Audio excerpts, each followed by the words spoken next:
APS हमले में गठजोड़ मौजूद था तो फौजी अदालत में ट्रायल क्यों नहीं हुआ? फौजी अदालत में दहशतगर्दों के ट्रायल के लिए आइन में तरमीम क्यों करना पड़ी? आईनी बेंच के सवालात। वकील वजारत दिफा ख्वाजा हारिस ने दलाइल में कहा, अदालती फैसलों में मिलिट्री कोर्ट तस्लीम शुदा आर्मी एक्ट के तहत जुर्म का गठजोड़ हो तो मिलिट्री ट्रायल होगा। मिलिट्री कोर्ट में ट्रायल आर्मी एक्ट के तहत जुर्म का होता है, बात सिविलियन के ट्रायल की नहीं। सवाल आर्मी एक्ट के तहत इर्तकाब जुर्म के ट्रायल का है। 9 मई के मुल्जमान का ट्रायल मिलिट्री कोर्ट में ही होगा। जस्टिस जमाल मंदोखेल ने इस्तफसार किया कि क्या गठजोड़ के साथ जुर्म का इर्तकाब करने वाले की नीयत भी देखी जाएगी?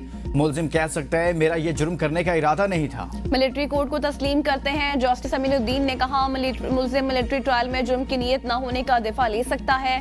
ख्वाजा हारिस ने कहा कि अगर जुर्म का ताल्लुक आर्मी एक्ट से है तो ट्रायल फौजी अदालत करेगी।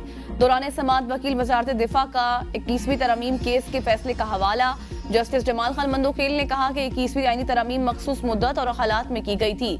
उस वक्त पेशावर में आर्मी पब्लिक स्कूल पर हमला हुआ था। दहशतगर्दों की फौजी अदालत में ट्रायल के लिए आइन में तरमीम करना पड़ी। दहशतगर्द ग्रुप या मजहब के नाम पर दहशतगर्दाना कार्रवाइयों पर ट्रायल कहाँ चलेगा? वकील ख्वाजा हारिस ने कहा कि फैसले के मुताबिक दिफा पाकिस्तान में दहशतगर्दी जंगी सूरत हाल दोनों का जिक्र है।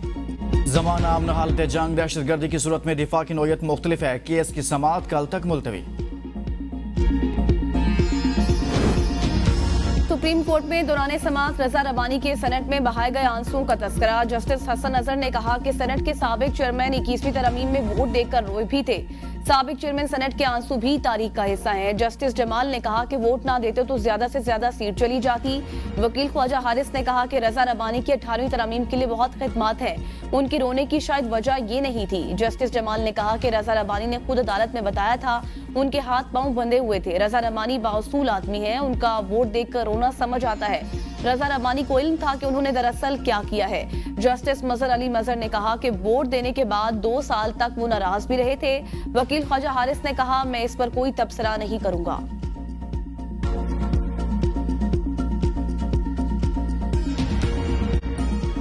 कल मुज़ाकरात के हो रहे हैं इंशाअल्लाह ताला, और कल 3rd सेशन होगा हमारा। हम अपने मुतालिबात इन राइटिंग देंगे। हम तवक्को करते हैं कि हुकूमत इस पे संजीदगी के साथ गौर करेगी। जितने भी सियासी कैदी हैं, हम समझते हैं 1.5 साल 2 साल से वो बड़े तकलीफ़ में मुब्तला है, लोग जेलों में बंद हैं, उनको बेहले नहीं मिल रही, इसलिए उनकी रिहाई हर सूरत ज़रूरी है। बैरिस्टर गौहर का एक बार फिर बानी पीटे की रिहाई का मुतालबा। मीडिया से गुफ्तगू में कहा, बानी चेयरमैन सियासी कैदी हैं, इनको रिहाई मिलनी चाहिए। जितने केसेस बना सकते थे बना दिए गए। जमहूरियत और सियासी इस्तेहकाम के लिए सियासी कैदियों को रिहाई जरूरी है। कल मुज़ाकरात की 3री नशिस्त में हुकूमत को मुतालबात तहरीरी तौर पर देंगे। उम्मीद है मुज़ाकरात का अमल जल्द मुकम्मल होगा और कोई खुशखबरी आएगी। हुकूमत नेक नियति और संजीदगी के साथ बैठे तो तमाम मसाइल का हल निकल सकता है। बैरिस्टर गौहर ने कहा कि हमने अपने 12 शुहदा और 49 जख्मियों का जिक्र किया था। मजीद 2 जख्मी दम तोड़ के डेटा अदालत में जमा करा दिया। राना सनाउल्लाह ने पीटीआई से सियासी कैदियों की फहरिस्त मांग ली। मुशीर वज़ीर आज़म कहते हैं, पीटीआई कैदियों की फहरिस्त दें, फिर हम जवाब दे सकेंगे वो सियासी कैदी हैं या फिर नहीं। उम्मीद है कल जो मीटिंग होने जा रही है उसमें पीटीआई अपनी फहरिस्त देगी और जुडिशल कमीशन से मुतालिक अपनी शराइत भी बताएगी। ये चीजें ऐसी हैं जिनके लिए वक्त लग सकता है। हमारा यही मशवरा है कि इन सब चीजों पर तसल्ली और तहम्मुल के साथ बात करें और कोशिश करें कि इत्तेफाक राय पर पहुंचें।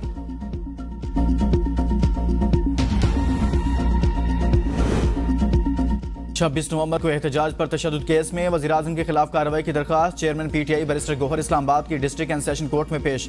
वकील ने कहा, 2 जख्मी फौत हो गए, इनका नाम लिस्ट में शामिल करवाना चाह रहे हैं। पोस्टमार्टम रिपोर्ट और दीगर तमाम दस्तावेजात भी जमा करवा देते हैं। 25 जनवरी के बाद कोई भी तारीख रखते हैं। अदालत ने समाअत 29 जनवरी तक मुलतवी कर दी।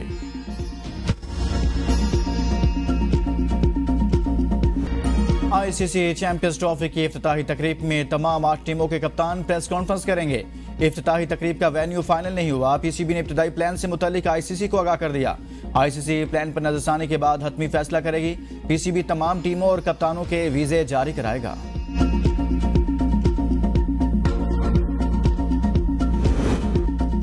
कराची के बिजली सार्फिन के लिए अच्छी खबर। बिजली 4 रुपये 98 पैसे फी यूनिट सस्ती होने का इम्कान। दिसंबर की फ्यूल प्राइस एडजस्टमेंट कीमत में कमी से मुतालिक इलेक्ट्रिक की दरख्वास्त पर समाअत आज होगी। मंजूरी की सूरत में कराची के सार्फिन को 7 अरब 17 करोड़ का रिलीफ मिलेगा।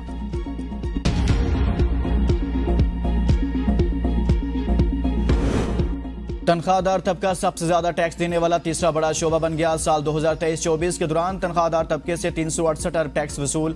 साल 2022-23 के मुकाबले में 103 अरब 74 करोड़ से ज्यादा टैक्स दिया। एक साल में तनख्वाहदार तबके से टैक्स वसूली में 39% इजाफा। FBR के मुताबिक कॉन्ट्रैक्ट्स, बैंक सूद और सिक्योरिटीज टैक्स अदायगी में टॉप नंबर पर रहे। बिजली के बिलों पर टैक्स वसूली में 30% इजाफा। 124 अरब रुपए वसूल हुए। प्रॉपर्टी की खरीदारी पर 104 अरब, फरोख्त पर 95 अरब रुपए टैक्स जमा हुआ। से पाकिस्तान को वज़ीर आज़म शहबाज शरीफ से नून लीग, आज़ाद कश्मीर के वज़रा और मरकजी ओहदेदारान की शाह गुलाम कादर की क़यादत में अहम मुलाकात आज होगी। मुलाकात में आइंदा हुकूमत में रहने या हिज़्ब इख्तिलाफ में जाने पर सियासी हिकमत अमली पर गौर होगा। आर्मी चीफ की ज़ेरे सदारत पेशावर में आला सतह इजलास में गवर्नर और वज़ीर आला के दरमियान तल्ख जुमलों का तबादला। गवर्नर के NFC अवार्ड के तहत सूबे को मिलने वाले 500 अरब रुपए के जिक्र पर तल्खी हुई। फैसल करीम ने कहा कि अरबों रुपए मिलने के बावजूद पुलिस और CTT को क्यों मजबूत नहीं किया जा सका। गवर्नर की बात पर वज़ीर आला अली अमीन इजलास छोड़कर बाहर चले गए। कुछ देर बाद वापस आए। वज़ीर आला ने सूबे के पास दहशतगर्दी के खिलाफ वसाइल की कमी का जिक्र किया। दोनों के दरमियान मामला रफा दफा करवा दिया गया। इजलास में peoples party, Sherpao group, Jamaat Islami समेत दीगर सियासी जमातों के रहनुमा भी मौजूद थे।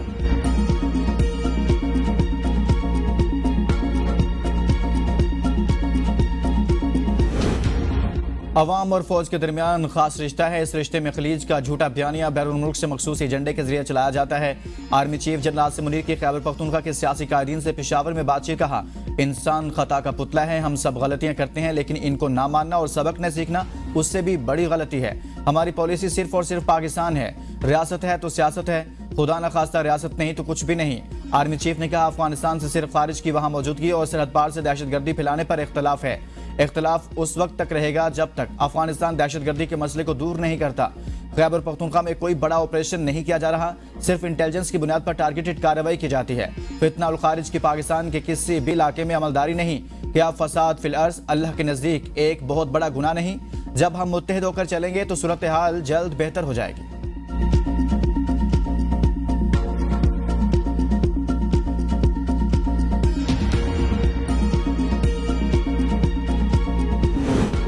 अफगानिस्तान का पाकिस्तान के खिलाफ होना हमारी गलत पॉलिसियों का नतीजा है। पहले मुजाहिद, फिर तालिबान, फिर गुड और बैड तालिबान जैसी पॉलिसियों से नुकसान हुआ। वज़ीर आला खैबर पख्तूनख्वा अली अमीन गंडापुर कहते हैं, मैं अफगानिस्तान से मुतालिक अपने मौक़िफ़ पर कायम हूँ। अब हुकूमत भी इसी तरफ आ गई है और बातचीत की जा रही है। अली अमीन ने कहा कि एपेक्स कमेटी के इजलास में 26 नवंबर से मुतालिक सख्त गुफ्तगू हुई और बात 9 मई तक जा पहुंची। मैंने आर्मी चीफ के सामने मामला उठाया। मोहसिन नकवी से एक से ज्यादा मरतबा 26 नवंबर से मुतालिक सवाल किया। 26 नवंबर मोहसिन नकवी के हुक्म पर हुआ, लेकिन फैसला हुकूमत का था।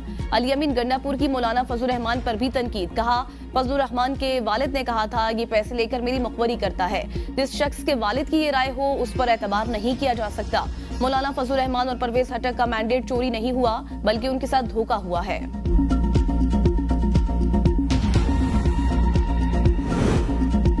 सिंध के सीनियर वजीर शजील मेमन की फिल्म और ड्रामा नवीसों की खुसूसी हौसला अफजाई करने की हिदायत। Content and production oversight board के इजलास में शजील इनाम ने कहा कि हुकूमत सिंध ड्रामे, फिल्म और दीगर मुतल्लिका तख्लीकी कामों को फ़रोग देने की पॉलिसी पर अमल पैरा है। नए लिखने वालों, तख्लीकी ड्रामे और फिल्में बनाने वाले प्रोडक्शन हाउसेज की हौसला अफजाई की जाएगी। तख्लीकी काम को बोर्ड की मंजूरी के साथ मुकम्मल करने के लिए ज़रूरी माली मुआवनत भी मुहैया की जाएगी।